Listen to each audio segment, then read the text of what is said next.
Magandang umaga mga kabims, nandito tayo ngayon. Mayroon tayong gagawin.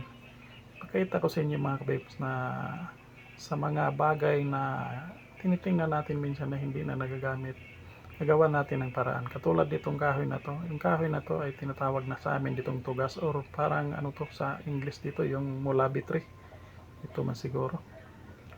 Kung hindi ako nagkamali, ito ang tinatawag na ano. Panahon pa to ng bagyong Yolanda. Ito.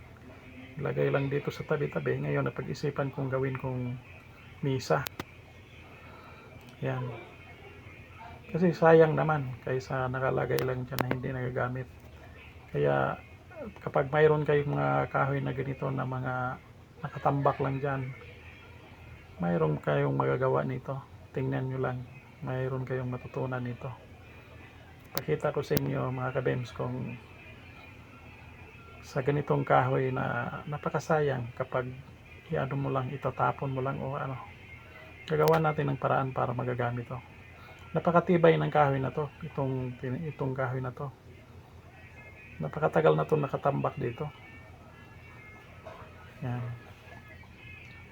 Nanuhan natin yung dulo, kinakatingan natin ng konti para mailagay natin yung ano.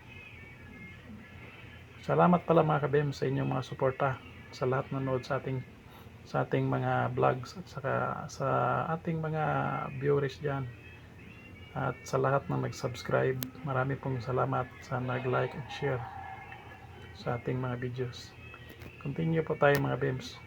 Dito po sa video natin, marami tayong matutunan dito. Hindi lang ano, makakuha din kayo ng konting idea sa mga ditong mga bagay na magawa natin ng paraan na magamit din.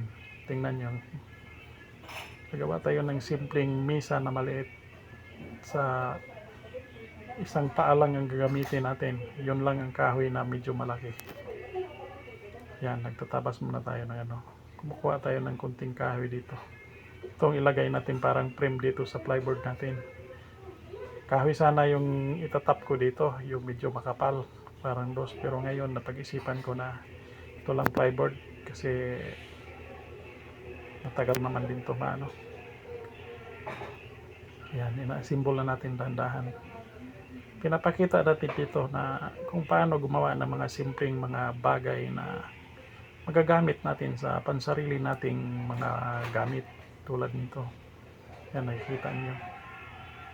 Yung kaninang inanuhan natin, dyan natin ibabaon yung kahoy na frame niya. Yan. Lalagay natin dyan.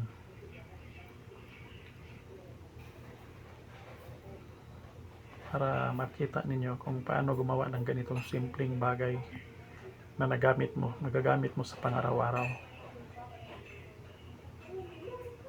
Napakaganda nito mga kabims.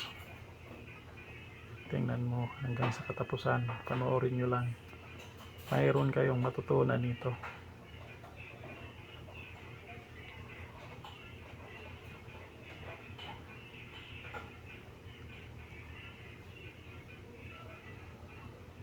Ayan mga kabims.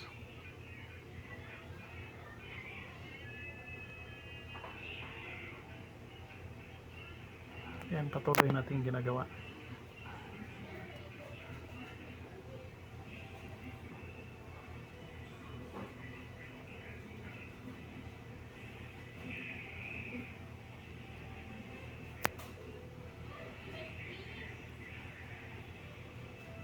Ito na mga kabims, ilagay na natin yung ano, pang siding natin.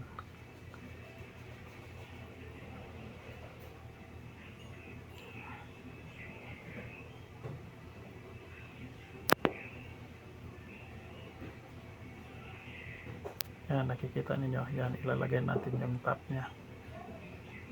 Pero bago yan, ano muna natin, asintada natin sa ano.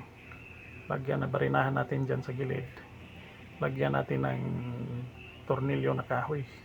Gagamitin natin. Kapag gusto mong tanggalin, pwede mong tanggalin yun. Yun lang ang kukunin mo. Matatanggal mo yun. Yan, tapos ano ko na.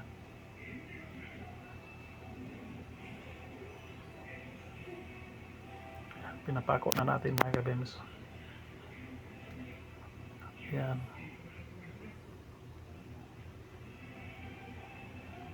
makikita na ninyo kung ano pang ginagawa natin.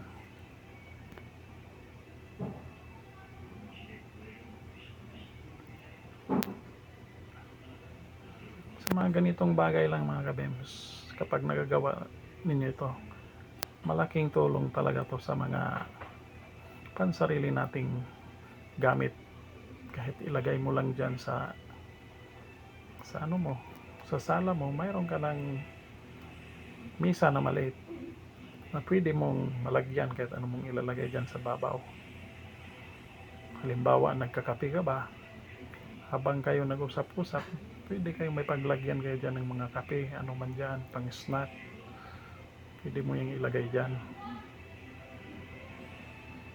Yan, kinukurbada natin yung kanto kasi matalim yan kapag hindi natin kinukurb.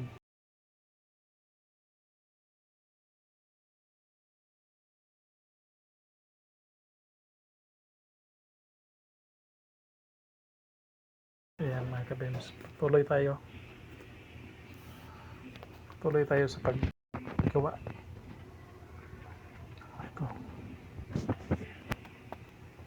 Ito na mga kabems, nabuo na natin. Ngayon nilalagyan natin ng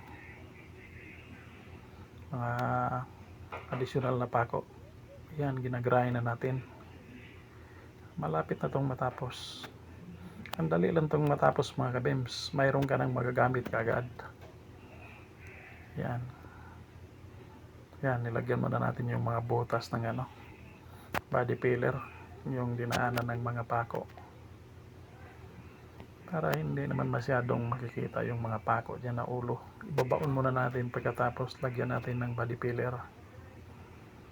Yan, pagkatapos nyan, lilihain naman natin ulit.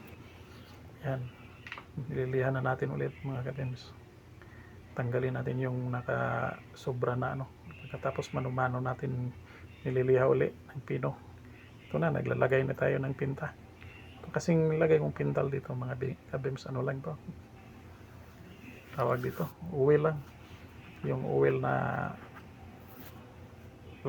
oil na tawag nito, yung buisin nila. Hinahaluan lang natin to ng thinner.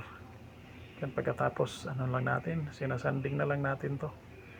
Pabalik-balik lang pag sanding para medyo kumapal siya, at saka depensa din to sa mga tubig, hindi ka agad yan, nakikita niyo mga kabems. Yan, sanding lang nilalagay natin kasi wala pa tayong pag top coat, naubusan tayo. Ito ngayon nakikita ninyo, balik-balik ko lang itong sinasanding para mas lalong tumitibay yung kahoy natin at saka plyboard. Ayan, ngayon mga kabems, tapos na tayo. Marami pong salamat mga kabems sa pagpanood niyo sa ating video.